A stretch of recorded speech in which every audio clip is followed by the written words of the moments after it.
दोस्तों, दिन के 11 बजे का समय था।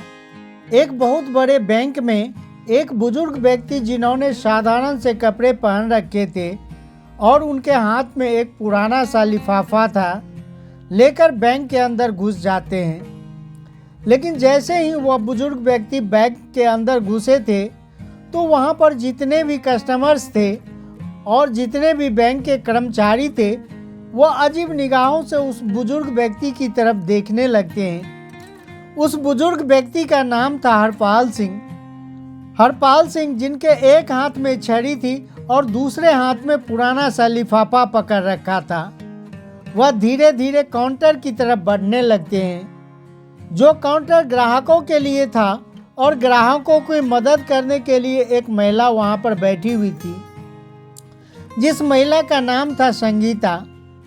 अब वह धीरे धीरे संगीता के काउंटर पर पहुंच गया, लेकिन बैंक के अंदर जितने भी लोग थे और जितने भी बैंक के कर्मचारी थे, सभी की निगाहें हरपाल सिंह पर टिकी हुई थी। इसके बाद वह संगीता के पास जाते हैं और जाने के बाद बड़ी ही विनम्रता के साथ कहते हैं कि देखिए मैडम, मेरे अकाउंट में क्या हो गया है, यह अच्छी तरह से चल नहीं रहा है। ऐसा कहकर हरपाल सिंह उस लिफाफे को संगीता की तरफ बढ़ा देते हैं, लेकिन संगीता हरपाल सिंह जी के उन कपड़ों को देखकर जज करती है और कहती है, बाबा, आप कहीं गलत बैंक में तो नहीं आ गए? मुझे लगता है कि आपका खाता इस बैंक में नहीं होगा। लेकिन तभी जो हरपाल सिंह जी होते हैं बड़ी सहजता के साथ कहते हैं, बेटी, एक बार तुम देख तो लो, हो सकता है मेरा खाता इसी बैंक में हो। इसके बाद संगीता लिफाफा रखते हुए कहती है, बाबा, इसमें थोड़ा सा टाइम लगेगा और आपको थोड़ी देर तक के लिए वेट करना होगा। ऐसा कहकर संगीता बैंक में मौजूद अन्य लोगों का काम करने लगती है और हरपाल सिंह जी वहीं पर खड़ा होकर वेट करने लगते हैं। थोड़ी देर वेट करने के बाद कहते हैं कि बेटी, अगर तुम बिजी हो तो मैनेजर को फ़ोन कर दो। दरअसल मुझे उससे भी कुछ काम है, तो मैं उससे भी कुछ बात कर लेता हूँ। इसके बाद संगीता न चाहते हुए भी अपना फ़ोन उठाती है और मैनेजर के केबिन का नंबर डायल कर देती है। उसने फ़ोन करके मैनेजर को बता दिया कि एक बुजुर्ग व्यक्ति आपसे मिलना चाहते हैं। आप कहो तो मैं उसको वहाँ पर भेज देती हूँ। इसके बाद जो मैनेजर होता है वह शीशे से हरपाल सिंह जी को देखने लगता है। हरपाल सिंह जी बड़े ही साधारण दिखाई दे रहे थे। तभी फ़ोन पर मैनेजर संगीता से पूछने लगता है, क्या यह हमारे बैंक का कस्टमर है या ऐसे ही कुछ मुंह उठाकर चला आया है? तो वह कहती है, सर, यह बात तो मुझे नहीं पता है, लेकिन यह आपसे मिलने की बात कर रहे हैं। उसके बाद मैनेजर कह देता है कि ऐसे लोगों के लिए मेरे पास टाइम नहीं है, तुम ऐसा करो, इन्हें बिठा दो और थोड़ी देर बैठकर यहाँ से चले जाएंगे। ऐसा कहकर संगीता को आदेश मिल गया था मैनेजर की तरफ से और संगीता हरपाल सिंह जी को वहाँ पर वेटिंग एरिया में बैठा देती है। संगीता कहती है, बाबा, आप वहाँ पर बैठ जाइए, थोड़ी देर में मैनेजर साहब फ्री हो जाएंगे तो आपसे मिल लेंगे। इसके बाद हरपाल सिंह जी वहां से टहलते हुए वेटिंग एरिया की तरफ चले जाते हैं और वहां पर एक कोने में रखी हुई एक चेयर पर जाकर बैठ जाते हैं। सभी लोग अभी तक हरपाल सिंह जी की तरफ देख रहे थे, क्योंकि वहां पर जितने भी कस्टमर्स आया करते थे वे अच्छे खासे सूट बूट में आया करते थे। लेकिन हरपाल सिंह जी ने जो साधारण से कपड़े पहन रखे थे और देखने से लग भी नहीं रहा था कि इसका अकाउंट इस बैंक में होगा, क्योंकि उस बैंक के अंदर काफ़ी अमीर लोगों के अकाउंट रहा करते थे और यहाँ पर हरपाल सिंह जी का अकाउंट होने का कोई सवाल ही पैदा नहीं हो रहा था। इसी वजह से हरपाल सिंह जी आकर्षण का केंद्र बन गए थे और सभी लोग उसकी तरफ घूर घूर कर देखे जा रहे थे, तरह तरह की बातें उनके बारे में बना रहे थे। यह बातें हरपाल सिंह जी को भी सुनाई देती है, लेकिन वह इन सभी चीज़ों को इग्नोर करते हैं और अपना नंबर आने का वेट करते रहते हैं। वह सोचते हैं कि थोड़ी देर में मैनेजर आएगा, उससे मैं बात कर लूँगा। इस बैंक में एक और व्यक्ति छोटी पोस्ट पर काम किया करता था, जिसका नाम था पवन। पवन अभी बाहर गया हुआ था और जैसे ही वह बैंक के अंदर आता है तो वह देखता है कि एक बुजुर्ग व्यक्ति वेटिंग एरिया में बैठा हुआ है। उसकी तरफ सभी लोग देख रहे हैं और उसके बारे में तरह तरह की बातें कर रहे हैं। कोई उसे भिखमंगा कह रहा है तो कोई कह रहा है कि इस बैंक के अंदर तो इसका अकाउंट हो ही नहीं सकता, यह यहाँ पर कैसे आ गया, ऐसे लोगों को बैंक के अंदर क्यों बैठा रखा है। इस तरह की बातें उसके बारे में चल रही थी और यह सभी बातें पवन भी सुन लेता है। पवन से न रहा गया, वह सीधा हरपाल सिंह जी के पास जाता है और वहाँ जाकर बड़े आदर भाव से पूछने लगता है कि बाबा, आप यहाँ पर क्यों आए हैं और क्या काम है आपको। क्योंकि पवन को यह सब कुछ बड़ा ही बुरा लगता है। वह बुजुर्ग व्यक्ति की हालत को देखकर थोड़ा सा परेशान हो जाता है और इसी वजह से उससे पूछने के लिए गया था। वहां जाने पर वह बुजुर्ग व्यक्ति पवन को बता देता है कि मुझे मैनेजर से मिलना है और उससे मुझे कुछ काम है। इस बात को सुनकर पवन उनसे कहता है, ठीक है बाबा, आप थोड़ी देर आप यहाँ वेट करो, मैं मैनेजर से बात करके आता हूँ। इसके बाद पवन मैनेजर के केबिन में जाता है और उन्हें उस बुजुर्ग व्यक्ति के बारे में बता देता है। लेकिन मैनेजर को पहले से ही उस बुजुर्ग व्यक्ति के बारे में पता था। मैनेजर ने कहा, मुझे पता है, मैंने पहले ही वहाँ बिठा रखा है, थोड़ी देर वह वहाँ बैठेगा फिर वहाँ से चला जाएगा। इसके बाद मैनेजर पवन को कोई और काम बता देता है और कहता है, तुम फलाना काम कर लो और तुम्हें इस चीज़ से कोई मतलब नहीं है। अब पवन दूसरे काम में लग जाता है और धीरे धीरे उस बुजुर्ग व्यक्ति को वहाँ पर बैठे हुए लगभग 1 घंटा हो गया था। 1 घंटे तक बुजुर्ग व्यक्ति अपना धैर्य रखता है, लेकिन उसके बाद यह बात उससे सहन नहीं होती। वह खड़ा होता है और मैनेजर की केबिन की तरफ बढ़ने लगता है। अब जैसे ही मैनेजर की केबिन की तरफ बढ़ता है तो मैनेजर देखता है कि वह बुजुर्ग व्यक्ति उसके पास ही आ रहा है, तो वह फौरन ही अपने केबिन से बाहर निकलता है और केबिन से निकलने के बाद ही उस बुजुर्ग व्यक्ति के सामने खड़ा हो जाता है और झिड़कते हुए उनसे पूछने लगता है कि बाबा बताइए, आपको क्या काम है। हरपाल सिंह जी अपना लिफाफा आगे बढ़ाते हुए कहने लगते हैं, बेटा यह देखो, मेरा बैंक अकाउंट इसके अंदर है और मेरे बैंक अकाउंट से कोई भी लेन देन नहीं हो पा रही है। आप यह देखकर बताइए कि इसमें क्या दिक्कत है। अब इस बात को सुनकर मैनेजर थोड़ी देर तक सोच विचार करता है और विचार करने के बाद कह देता है कि बाबा, जिस अकाउंट में पैसे नहीं रहा करते तो ऐसा ही हो जाता है। मेरे ख्याल से आप भी अपने अकाउंट में पैसे जमा नहीं करवाए होंगे और इसी वजह से आपके अकाउंट में भी लेन देन रोक दी गई है। इसके बाद जो बुजुर्ग व्यक्ति होते हैं वह बड़े ही विनम्र भाव से कहने लगते हैं कि बेटा, पहले तुम एक बार अकाउंट तो चेक कर लो, उसके बाद ही तुम मुझे कुछ बताओ तो अच्छा रहेगा। इस तरह से तुम कैसे बता सकते हो। तो मैनेजर हंसने लगता है और हंसते हुए वह कह देता है कि बाबा, मुझे यह सालों का एक्सपीरियंस है और सालों से मैंने यही काम किया है। आप लोगों की शक्ल देखकर मैं बता सकता हूँ कि कौन व्यक्ति किस तरह का है, किसने अपने अकाउंट में कितना पैसा जमा किया होगा। तो आपके अकाउंट में तो मुझे कुछ भी दिखाई नहीं दे रहा है और मैं चाहता हूँ कि अब आप यहाँ से चले जाओ। सभी कस्टमर आपकी तरफ देख रहे हैं और बैंक के अंदर एक अलग तरह का माहौल क्रिएट हो रहा है। इसके बाद हरपाल सिंह जी उस लिफाफे को उसकी टेबल पर रख देते हैं और कहते हैं, ठीक है बेटा, मैं तो चला जाऊंगा, लेकिन तुम इस लिफाफे में जो भी डिटेल लिखी है उसको एक बार ज़रूर देख लेना। ऐसा कहकर हरपाल सिंह जी वहाँ से जाने लगते हैं और जाते जाते जैसे ही गेट पर पहुँचते हैं तो फौरन मुड़कर कहते हैं, बेटा तुम्हें यह सब करने का बहुत बुरा नतीजा भुगतना पड़ेगा। ऐसा कहकर हरपाल सिंह जी मेन गेट के बाहर निकल गए थे और टहलते हुए वहाँ से चले जाते हैं। इसके बाद जब मैनेजर को यह बात सुनाई देती है कि तुम्हें बहुत कुछ भुगतना पड़ेगा तो थोड़ा सा डर तो उसे लगता है, लेकिन फिर वह सोचता है बुढ़ापे में ऐसे ही कह दिया होगा, कुछ भी नहीं होने वाला है उनसे। मैनेजर फिर से अपने काम में लग जाता है।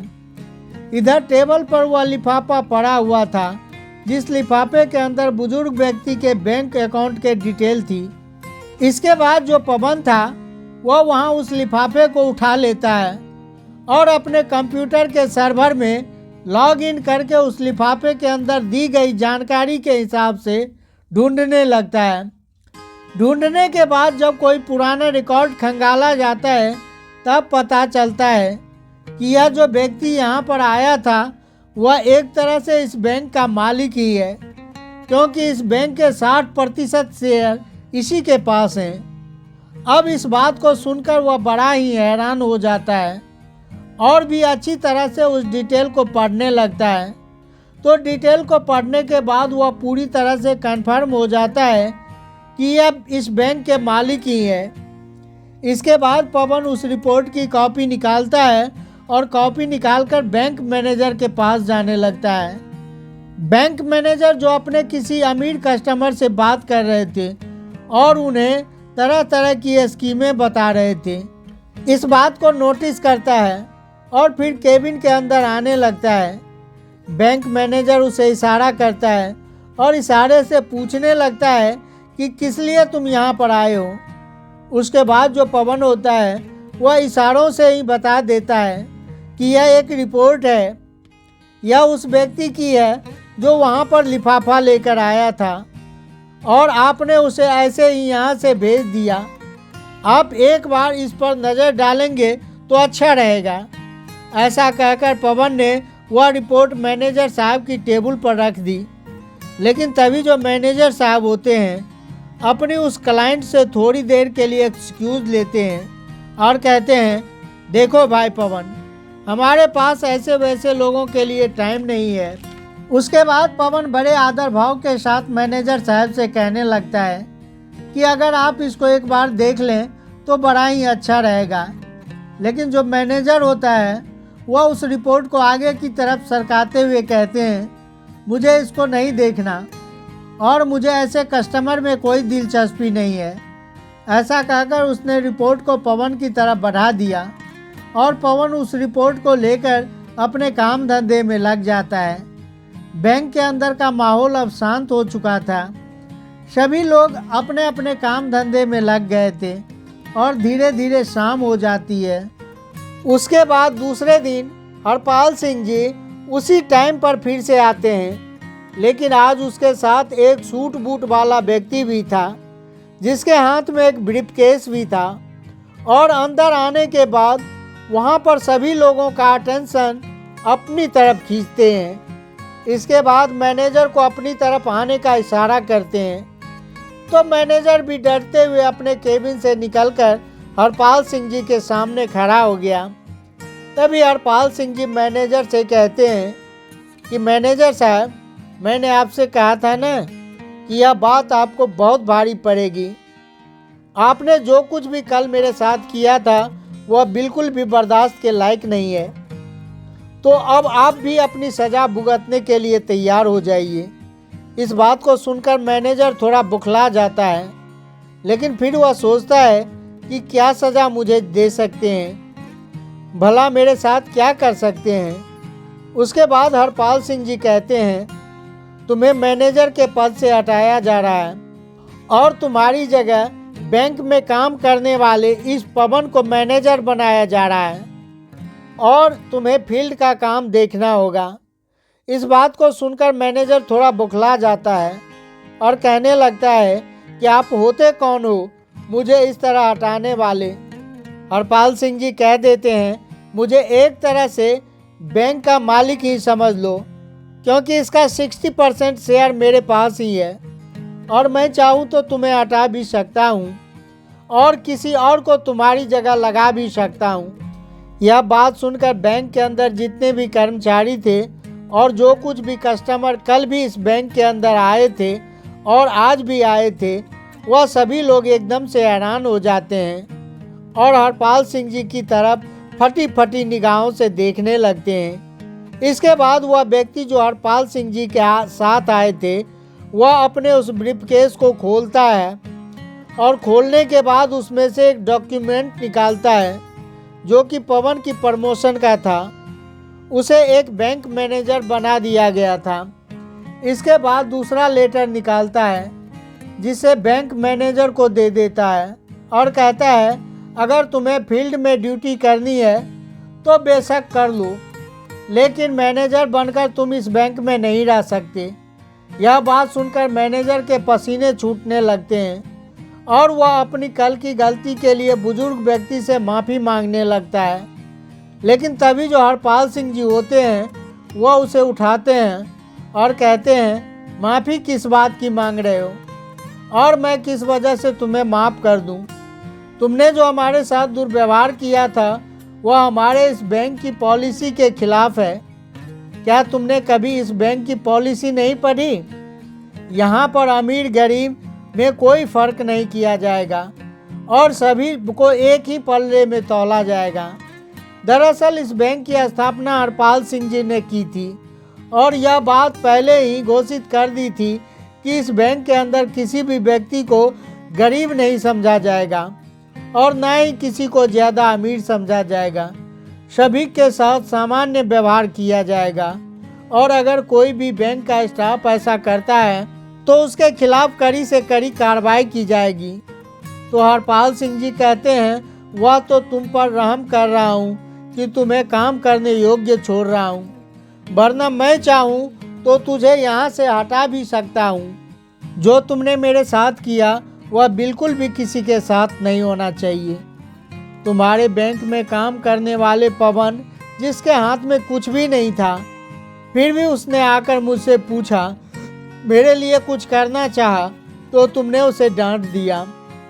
इस पोस्ट का वही असली हकदार है जो ग्राहकों की अच्छी तरह से समझ सके और उसके कपड़ों को देखकर उसको जज न कर सके। ऐसा कहकर हरपाल सिंह जी संगीता को बुलाते हैं और संगीता को भी इस बात के लिए फटकार लगाते हैं कि मैं पहली गलती समझकर तुम्हें माफ़ कर रहा हूँ, लेकिन बैंक के अंदर अगर कोई भी व्यक्ति आए तो उसके कपड़े से जज नहीं करना है, उसके बारे में तसल्ली से देखना चाहिए। अगर तुम मुझे पहले ही हैंडल कर लेती तो मुझे मैनेजर के पास मुझे नहीं जाना पड़ता, मुझे और ज़्यादा अपमान का सामना नहीं करना पड़ता। इसके बाद संगीता हाथ जोड़ने लगती है और उनसे माफ़ी मांगने लगती है। कहती है कि बाबूजी मुझे माफ़ कर दो, मुझसे बहुत बड़ी गलती हो गई और आगे से आपको ऐसा कुछ भी देखने को नहीं मिलेगा। इसके बाद हरपाल सिंह जी उस व्यक्ति के साथ वहाँ से जाने लगते हैं और सभी लोगों से कहकर गए थे कि पवन से अभी तुम्हें बहुत कुछ सीखने की ज़रूरत है और जितनी जल्दी हो सके सीख लो, तुम्हारे लिए अच्छा रहेगा। अब मैं बीच बीच में किसी न किसी को यहाँ भेजता रहूँगा जो तुम सभी की इन हरकतों के विषय में मुझे अच्छी तरह रिपोर्ट दे सके।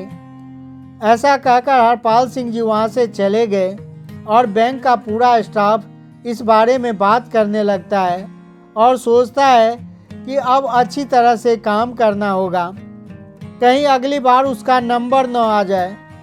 इस बात को सोचकर पूरा बैंक सुधर जाता है और सभी स्टाफ उस बैंक के अंदर अच्छी तरह से काम करने लगते हैं। हरपाल सिंह जी का यह कारनामा चारों तरफ फैल गया था और सभी लोग उस बैंक की बड़ाई करने लगते हैं और कहते हैं मालिक हो तो ऐसा, वरना बेशक ना हो, क्योंकि ज़्यादातर मालिक अपने बैंक को खोलकर चले जाते हैं। फिर चाहे मैनेजर पीछे से किसी तरह का काम करे या पीछे के कोई भी कर्मचारी कैसा भी काम करे, उन्हें इस चीज़ से कोई मतलब नहीं होता। लेकिन हरपाल सिंह जी ने अपने ऑनर होने का पूरा कर्तव्य निभाया और उस बैंक के कर्मचारियों को अच्छा सा सबक सिखाया। आप क्या कहना चाहते हैं हरपाल सिंह जी के बारे में? पवन के बारे में आपकी जो भी राय है कमेंट बॉक्स में लिख सकते हो, लोगों के साथ शेयर भी कर सकते हो।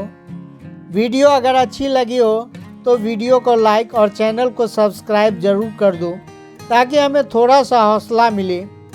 आप लोगों के लिए अच्छे वीडियो लाता रहता हूँ। इस कहानी का उद्देश्य किसी को परेशान करना नहीं, बल्कि इस तरह की कहानी से आप लोगों को भी कुछ न कुछ सीख लेना चाहिए और जीवन में उस चीज़ को अप्लाई कर सको।